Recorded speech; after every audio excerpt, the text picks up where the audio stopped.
you.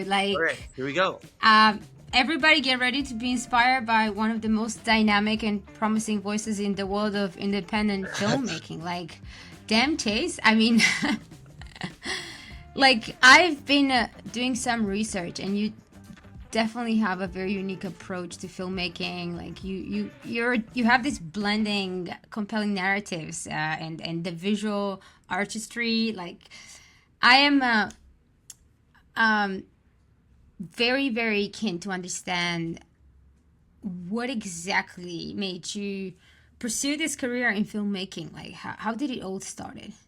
Right. Well, I've always been a natural storyteller. It's kind of it came to me early on in my life.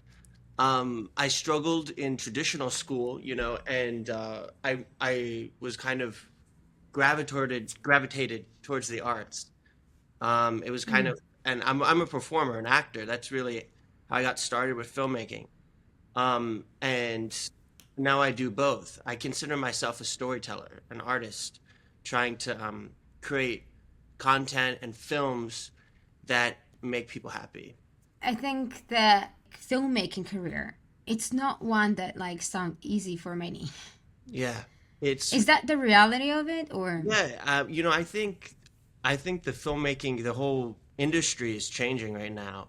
I think it's has to be completely reworked in a lot of ways. The studio system is changing. It's not the studio system. The streaming system doesn't really work. And then there's at the same time there's all this content creation of like YouTube, and people are so active on social media. And I think filmmakers are, well, at least to speak for myself as a filmmaker, I'm really trying to create content and films that are for the people. I want to entertain. I want to give films that allow people to escape. I want to give performances that allow them to escape and go into another world. That's really what I want to do as a creator, because films have really been there for me when I needed, comfort. And when I think films comfort people when, in their darkest times, or even, after a hard day at work, or even a regular day. I love just turning on a movie that I want to create Absolutely. for a new It's generation. a teletransportation, right? Yeah, exactly, exactly. And I think a lot of films forget that they're making films for audiences, and not just specific audiences. I really want to make films for everybody that make everyone happy and smile. Who's your audience? Gen Z, I guess, Everybody. but Gen Z. it's really everybody. I like to say, like, right now I'm working on this film called Area 51 Love Raid, and I always say it's Gen Z focused, but I just feel like I say that because Gen Z is the first one to get it. But I think it's a movie for everyone, you know. How would you describe like a Gen Z audience? I think Gen Z's been exposed to so much content at this point, and Yeah. they are bombarded with advertisement and profiles and influencers and creators, and it's like I think they have an array. Their palette is expansive. It's endless, really. The amount of content that they've been, exposed to, and I think a lot of Gen Z has a nostalgic ness to them that they're not really, maybe we haven't defined really yet. Like, I find myself, right? Some of the biggest TV shows right now is like Stranger Things, right? Hmm. It goes back to the 80s, a time that they never lived in, but yet they feel nostalgic for. Or you could see a lot on Paramount Plus. You see remaking of classic Gen Z childhood shows into a more adult narrative. And I think that that's really interesting because it's showing uh, there's this nostalgic feeling amongst Gen Z to be have content that allows them to escape, that allows them to feel happy, that makes them smile. I think the world is complex and it's very, complicated, and there's a lot of sadness and, horrible stuff going on in the world. And I think when people want to turn on a movie or a TV show, they want to escape. and I really want to give that lightness, that fun that I feel like Gen Z deserves and the world really deserves. You know, I'm very happy to have this conversation with you because you do have this angle which makes one like hope for the best in the entertainment industry, right? I think as we mentioned at the beginning of this conversation, like there are like millions of creators out there competing for a share of the market. Majority of the people, if not more than 50%, they feel extremely overwhelmed by the sheer amount of choice in the internet. They spend more time knowing what to watch versus, right? How do you think it is for you to navigate this world? Well, I've really taken the approach of allowing audiences to determine what they're interested in and what do they want to watch. And you might ask, well, Chase, how do you determine what audiences want to watch? And I think, well, let's look at the past. Let's think of these viral events that have happened in the internet in the past like 10 years. And let's think about what was a page or a moment on the internet that really caught everyone's attention. Like, for example, I really liked the documentary about the Fire Festival. With you might be familiar with it. It was like a Yeah. festival that went viral, and there was all these orange Yeah. squares and different things. I thought that was so interesting because everyone knew about it, and everyone was able to automatically connect to what that story was. So I really want to. I allow that to inspire me as an artist. So there was a Facebook page in 2019 to raid Area 51. So I thought, wow, millions of people, they're all interested in this thing. I should create a story revolving around this thing that is fun and that fulfills the fantasy that millions of people had to see this thing happen, to go and raid Area 51. So I created a story about this young, hopeless romantic in high school who creates the Facebook page to storm Area 51 to impress this girl, Lulu, who's obsessed with aliens, who he's loved forever, who's a real rebel. And they go on a road trip to raid Area 51. And so that's it's based in some truth that audiences already are interested in that thing. And then I used fun storytelling, imagination, and infused it with all the best fun parts of the internet to tell a really exciting story. So that's what I think. I think people need to start to think out of the box and need to start to think about, the millions of people and what they're interested in. And I think there's no better way to figure that out than like when something goes viral. There's a reason Yeah. something got viral. It's like people are interested in that thing, even if it's a Yeah. little or a meme or whatever, it says something. And I think, as an artist, to me, it's like, oh, maybe that's something I can work with. Like, first, I like to create for an audience. Let me create something that I know audiences will like, or that will draw them to the movie, right? So that to me is this Facebook page. Then I allow my imagination to run wild, and I create a story, and I put my heart into it, and I try to make it human, you know. So that's what my It's approach it's is. I take these viral moments, and then I kind of try to make stories around those viral moments.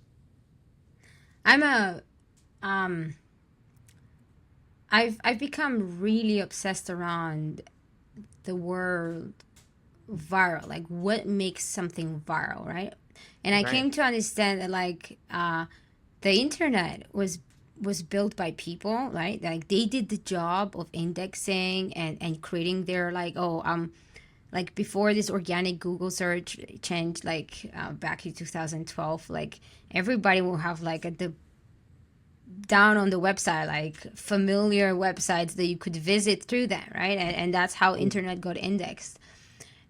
And I feel like accidentally, without even noticing, like Gen Z are such a generous generation that for them there's no such thing as like finding something they like and not sharing it and putting so much effort, like sitting in front of a camera, expressing, Mm. recommending, talking. And sometimes like we misunderstand that, like oh, like they're just doing it to like get attention. But I Uh, think it's a form of existence, right? So that's why I mm, think like with Gen Z, something going viral because the way they act, it is more, uh, it has more chances to do so because they're so actively engaged, right? Than yeah. if it was like another generation. I love this idea. Like this, it's true that sharing is caring in a way, you know. And when you share something, it's because you want other people to see it, and you maybe want like if you something that made you smile or something that made you laugh. So this for me is very interesting, Chase, because one of the things I'm thinking is like for like I don't have to speak badly of the streaming companies to say Mm, it's an impossible job for you know, a team of guys on a streaming company to please everybody's taste.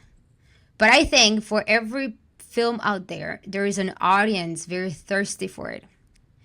And how did they meet each other, right? And for me, that magic is something like, you know, I'm very keen to have these conversations because bringing up front voices like you, it's in another way highlighting my recommendations for people and going and like, hey, go follow Chase. Like he has good stuff. Like this is good entertainment, right?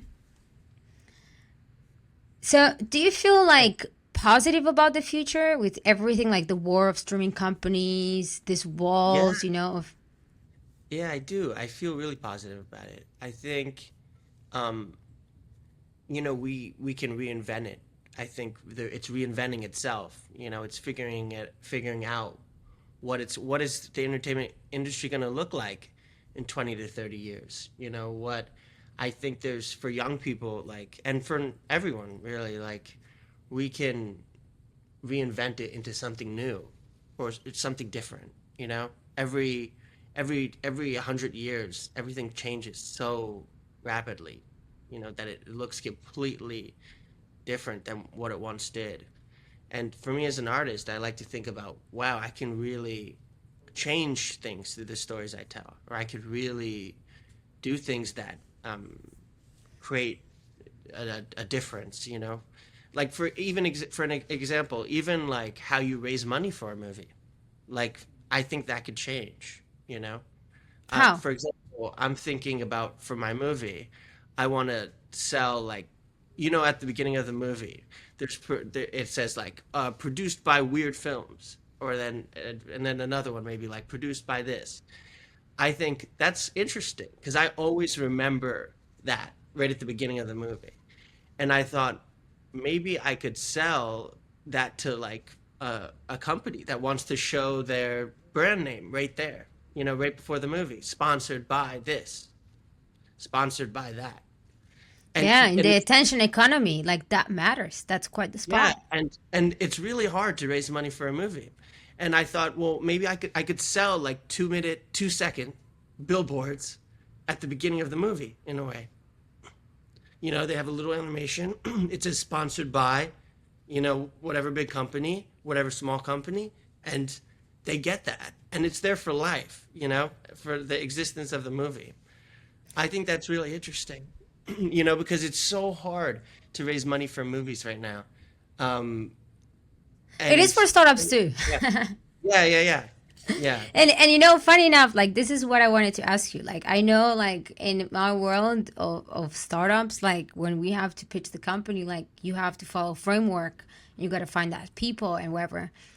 But I know pitching a film is like a very different story. So can you tell me how that looks like? Do you have to make a pitch deck? Tell me, Don. Yeah, I have a pitch deck. I have a proof of concept, 6 minutes of that movie that I described to you before, Area Oh, I 51 see. coverage. I have 6 minutes of that I'm kind of using and pitching it around. We have attached cast, we have a finance and business plan, and now we're at the point where it's like, okay, there's tons of ways you could raise the money to make this movie happen. Yeah. I'm gonna do it, you know. And I've been going around trying to figure out what's unique about this movie and how are we gonna raise money for this movie because So you have every to do market study and all that, right? yeah, but I because I'm this movie that I'm trying to make, it's I don't, it's really unique. So I want the finance, the distribution plan to be unique too. Not just for the sake of being unique, but because I think it's needed in order to get people. I think when you're creating something new, like angel investors and venture capital and different things, they can be nervous around, they don't understand it, or they don't. So I think having new ways to try to think about, like, okay, out of the box thinking, and thinking like, okay, how can I raise this money for this movie? We could put products in the movie. We could, I heard about a movie that was created through NFTs and like different things and crypto. And I mean, I don't know much about that, but there's all these different, or crowdfunding. That's really interesting too. I think angel investors, they're amazing too. I mean, so there's And just so. what they expect in exchange when you pitch this? What is like the return of their investment?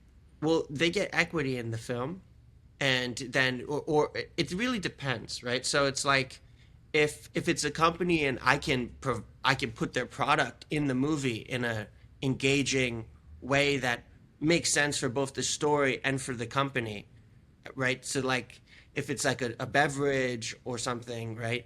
Like Prime sports drink. If I put that in the film, and it looks really cool and it works with the story, they they love that. That helps their business. So that's worth a lot, to be able to put that in a movie, and then that goes towards the budget. And then if you're going to go down the angel investor route, well, then you're giving them equity, so they could get equity in the film. Like, think about shares in the film, and then they can get. I'm predicting 125 to 600% return on my movie, and I've really been trying to make it like anyone who has money, who has capital, who they can invest in a movie if they meet the right guy. If they meet me, right, and they are excited about investing in this movie, we'll make it happen. I want to, like, I it's a rare opportunity, I feel like, people get to actually invest in movies and to invest in creative things. And I'm trying to make it an accessible venture for people. Um, for example, I went to the Roswell, New Mexico, to the largest UFO festival, alien and UFO festival. And I sat there and I pitched people and I showed them my proof of concept. And I wanted to give people who were really interested in aliens and UFOs and storytelling and all this stuff the opportunity to get involved in the movie, and to potentially invest in the movie, or even just follow the process. Follow I see. follow me on Instagram, follow, like, to be see it, go to fruition. That's Yeah. very interesting. So, like, I assume it's not always like you selling your rights, like the return. It's like you inviting brands to be part of it. Like as soon as like the story gains interest, that's it, right? You met the balance. Like you got the Right. investment, and right now you have every brand that wants to be in it and will pay you for that slot. Right. So you just need Yeah. to be harmonious on bringing those two together in a very perfect timing, right? Yeah, I think often for movies, it's a mix of everything. It's like you maybe you raise a little bit with crowdfunding. Maybe you get an angel investor who really believes in the project, and then maybe you know someone at a fast food restaurant who and you know the CEO, and then you could, like, fit their product, their burger, into the movie somehow, and then they'll pay you money for that, and then all these things kind of accumulate to the budget of a movie. And then people put their own funds into a movie. I've put my own funds into a movie. It's hard because you need a lot of funds to make a movie. Like, Yeah, yeah, um, yeah. but Absolutely, yeah. I've Do you put, like, think for like example, that yeah, that's gonna change, Chase, with everything that's going on with AI? Like the resources might be less necessary, like that's a great having question. such a accessibility. I was just talking to my friend yesterday about that. He was showing me, look, Chase, he's in AI, and he was like, look, Chase, look, they like, look at this AI film. and he was showing me all these elaborate shots. Like one was on a roller coaster, and the other one was like all VFX, and like, and and he's like, you know how much this would cost if you were gonna do it like without like film it on a set, and or Yeah. Like, I remember like by coincidence at a startup like environment, wherever, met this guy that like he was the head of like special effects for Fast and Furious, and he's like, oh, really? "Oh, it costed us $50 million to crush all the cars." I'm like, the things I could have done with $50 million, I know it's and you true. guys just like so. I think I yeah, you're so right. You're so right. You could make 50 movies with $50 million. Think about that. You gotta allow 50 people to make their movie. Like that's wild. You know? That's around. That's why I'm thinking like I found it fascinating because it feels like right now, for somebody who has a very unique creative mind, the times are perfect, right? Because there is somehow a silent democratization happening, that you got access to special effects, not necessarily like for and and I feel like AI will never be able to replicate someone's madness. like like Yeah. like um and I think like creators right now, they need to go a little more crazy and be a little more unexpected, right? Yeah, um totally. I think also in terms of budgets, like I think there's never been a better time to make a movie for, you know, $10,000, and the movie can be yeah. seen by everyone and could really go viral and be a hit if you tell a good story that's engaging to everyone. That's why I really value making stories for everyone, not just a specific group of people, but for everyone. I think that's important.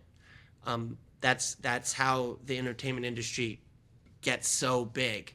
Like Steven Spielberg's movies. Everyone loves like not everyone, but everyone like a lot of Almost people love everyone. Steven Spielberg's movies because they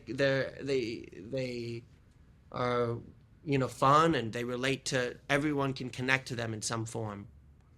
You know, Yeah. um, yeah, And like I think like it's never the same like watching a movie on my own, the watching it with like my sister or my friends, or I don't know, it's like sharing that moment and that story and feeling yeah, like it's coming that's through us in different ways, or it's something beautiful. It's like sharing a dish, like sharing a yeah, plate, and yeah. like You're right. You're right. and and it brings people together in a way, like it gives them Yeah, more of a like I have huge admiration for anybody who's in industry, and I am completely struggling seeing how much talent is out there that has its limitation, considering like how much the internet has enabled anybody out there to put himself up front, right? So for right. me, even with Olyn, like how we develop like our tech, it's because it's like let's make the tool so this artists and creators can go to the top on their own, right? They just need the Right. tools. And I think that there is something very interesting that with what you said about there's an investigation part. You go through all this UFO like first you got this movie in your hands, you gotta understand, right? And what's the best role, because there are many roles, like there are many hats while you make a movie, right? There's like the producer and director, the script maker, like which one you enjoy the most? I'm an actor. I really You're am. an actor. I Are you acting I right now? I am. I actually just did I had a really amazing part in a movie with Shirley MacLaine. She's a legendary actress. Yeah. She won an Oscar, and she's 90 years old, and I got to act with her. That was really a gift for me. And Stephen Jaworth, he's another amazing actor that it was wild. Like I watched one of his movies with Sofia Coppola. Sofia Coppola directed him in a movie. I watched it months before I even got the part in the movie, and then to think 2 months later I'd be working with him. It's just like crazy. That's just how the entertainment industry is sometimes, you watch something on the screen, you're inspired by something, and with a little luck and with being in the right place at the right time, and practicing your craft, and you know submitting the right self tape, sometimes you get lucky, and you get to be there, and you get to be a part, work with people who are really inspiring. And yeah, so that was, I'm an actor. I went to NYU drama school. I just always felt like, though, I have fun, I have out of the box ideas for stories, and I want to create stories that I want to act in.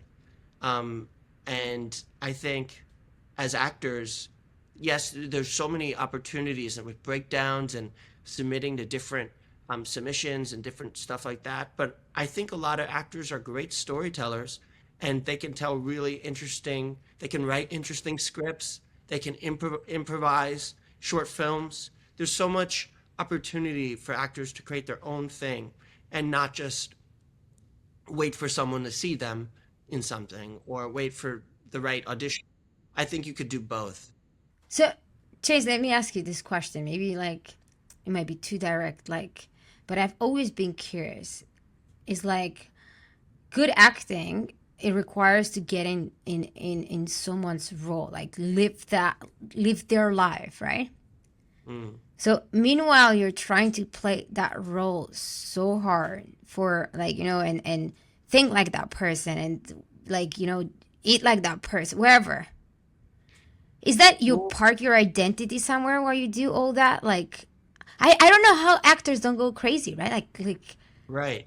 You know, I think well, acting, it's like such an array. Like at NYU drama school, they have 8, 9 different acting studios that teach you different ways to act and different approaches to act. It's like when you say art, right? Well, there's painting, there's collage, there's sculpture. It's like that with acting too. There's voice work, and there's movement, and there's and then there's the combinedness, and there's camera, there's being on film, and then there's theater. So it's like it's all these different things, but you as an actor, you're always bringing your heart to it. I think I feel like I'm always bringing me to the role. It's always going to be me, because like I'm acting. It's like this is my instrument, and I'm the one it's my approach on this character. but you need to cry for things you never suffered. You need to, like laugh for Yeah, like I don't know or true. so It's true. It it's That's a great question. Well, like, for example, when I was on set, right, I had to yeah. be scared in the scene because I'm getting my head dunked in the water, and then he's lifting it back up, and he's saying, like, because I spoke to Shirley MacLaine rudely, and he won't have it. So Stephen Dorff is like literally, dunking my head in the water, and you'll see when the movie comes out. But and then he was like, Chase, you got to go in a dark place, and like you got to go in a little corner and just get scared, and like, and it's not always easy. You have to figure out like how you're gonna get scared. There's different ways that to figure So it you need out. to find something that triggers that in you, or Like I have I have some different tools I know I have from over my years of training that you could try to like get your breath moving in a way that like makes you scared. Like when someone's scared, they maybe oh, sure, Brett, I see. something like that, and then you start to feel it. Maybe like if you keep doing that for a while, or maybe you find something in your surroundings that scares you. That's another approach. Or you try to get more tense in your body, and you tense up because like when someone's about to fall or they get in a crash of some sort, they actually tense up. So maybe that's the way to do it. So there's all these different ways that to try to get to that thing that you want to get to. And then so I think, like you said, you're playing like when people play real life people, like for example, let's say Bohemian Rhapsody, like someone's playing Queen, right? Like that's um, that's like really specific because you have to kind of try to match that person's voice, match their physicality. But at the end of the day, it's whoever the actor is bringing themselves to it. And if you put another actor in that position, they would do a different approach. So you always are bringing yourself to it. It's about how actors interpret, really, how they interpret the what's on the page and and it's all collaboration of. It's a beautiful thing, you know. It's like I remember, jazz or yeah. something. It's beautiful how you describe it. Like Like I jazz remember this. on the spot, making music, you know, kind of like that with acting. Like I watched this like this scene in Babylon, right? Like isn't like how easily like Margot Robbie she gets like all crazy and cries, and then like she gets so while she was looking for an acting role. Who are the actors you look most up to, or the acting that you appreciate the most, or one scene that you are like, damn it, how on earth he did that or she did that? There's so many. You know, often I love the actors that I'm watching a movie and it's one line, right? And they deliver that line really well. And and and like I remember there's this movie The Whale, and there's this the pizza delivery guy. Like I thought he did so great in that movie because you never see him, right? You only see him, you hear his voice throughout the door, and then you see him in one shot, right? Like you see his face. And I still remember that guy. And I saw that movie years ago, you know? That's like that's amazing that this guy had this small role and like he really created something memorable from Yeah. that, you know? So that I really admire that. I love the small there's there's an expression, there's no small roles, only small actors. Honestly, like I think it's important that actors are specific about the roles that they pick and that they're going to take on because you are bringing yourself to that and yeah. Chase, what's that movie that you would have loved to have that role?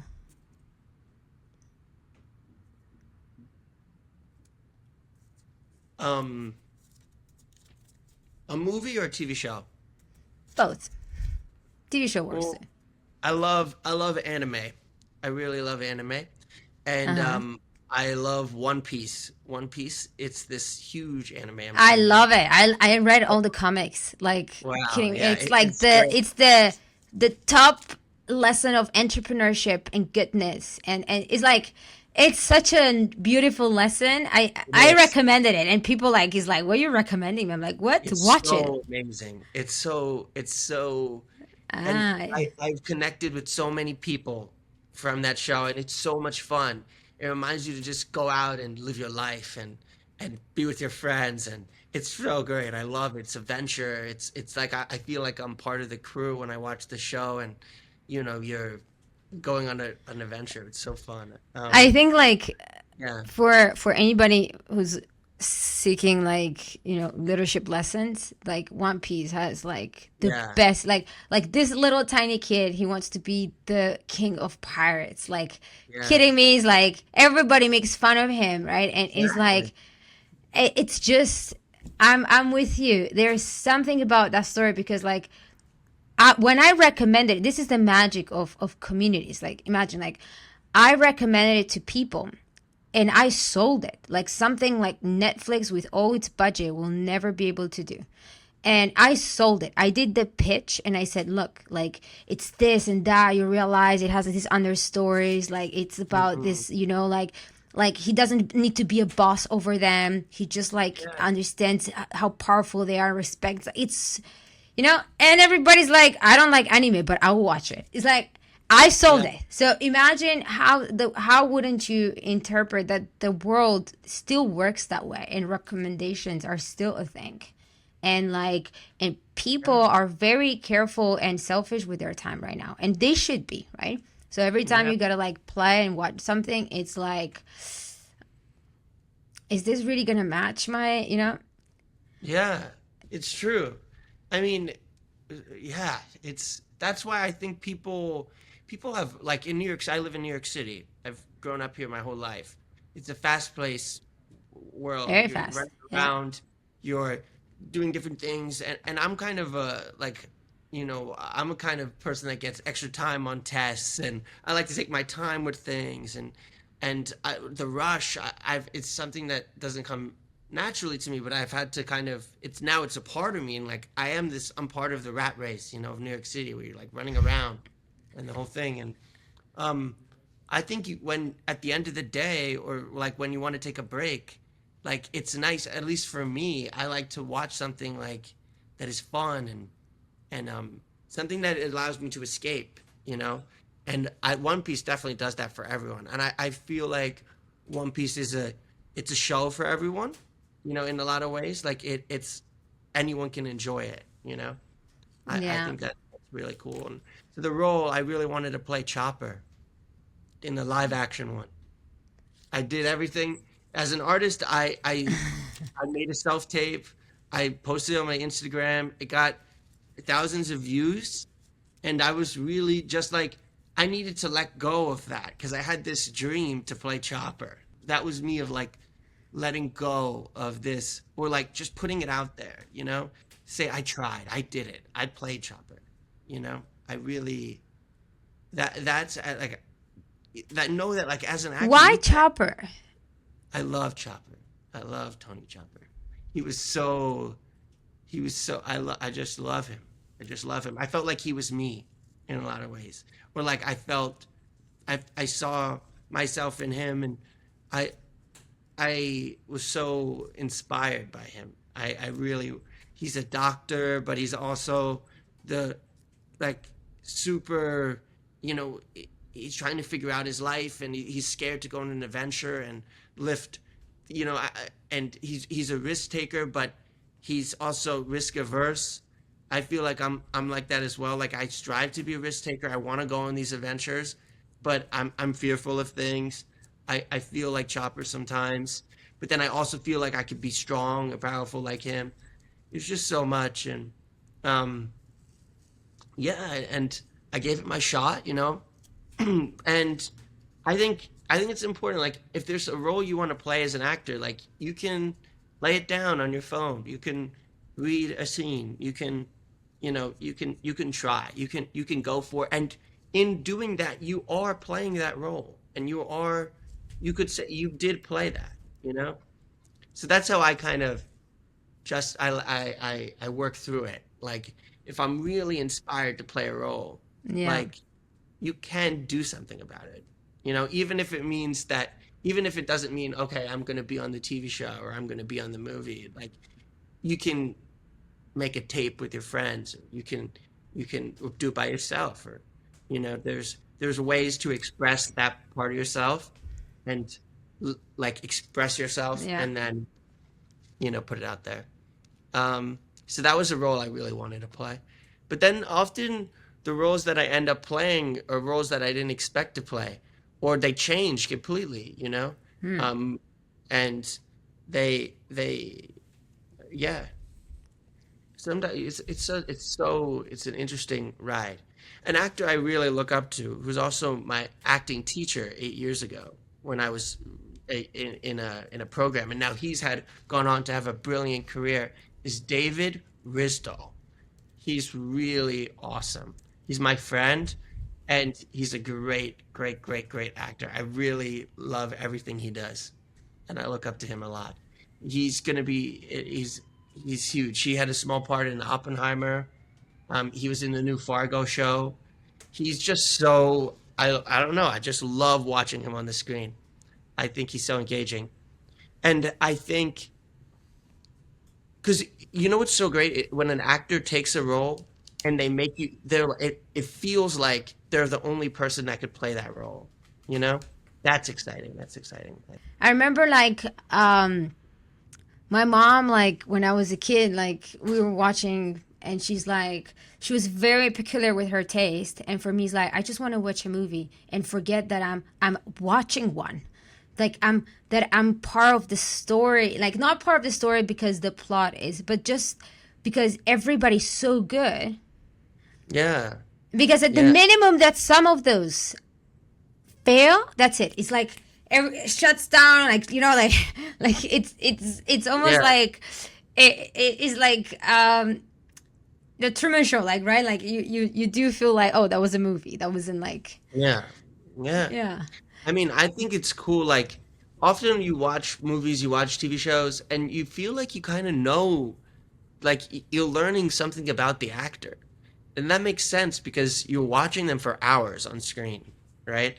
You feel like you might even know them, right? It's this, and you feel that with content creators too. Like, you feel like you know them in a way. It's yeah, really unique. And I think acting is like a mix of both. Like, you're getting to know how this actor approaches this role and this scene, and they're bringing themselves to it in a way that only they could do. But they're also taking someone's writing, taking someone's direction, and the whole thing, and like work. It all right, works together to make this vision. You know. This, and I don't even know if they say vision. Like, I have a vision when I write, because like there's some, okay, I'm thinking about something in my head, and then I'm trying to, like, try to put it on a page. yeah, But I think like what it comes out to be is like a mix of it all. mm, Something maybe even because it's real. Now it's real. Like, if you have a vision for a movie and then eventually you follow it through to fruition, and you finally get to the place where it's edited, finished, and the thing you're seeing is so real in a way. It is real because people, you went through all of it. You shot every scene, you acted in all of it. You Everyone has their part in it. Everyone contributed something to it, and it's this huge, like, piece of art. beautiful. Yeah. Chase, I think like I could talk to you for long and long.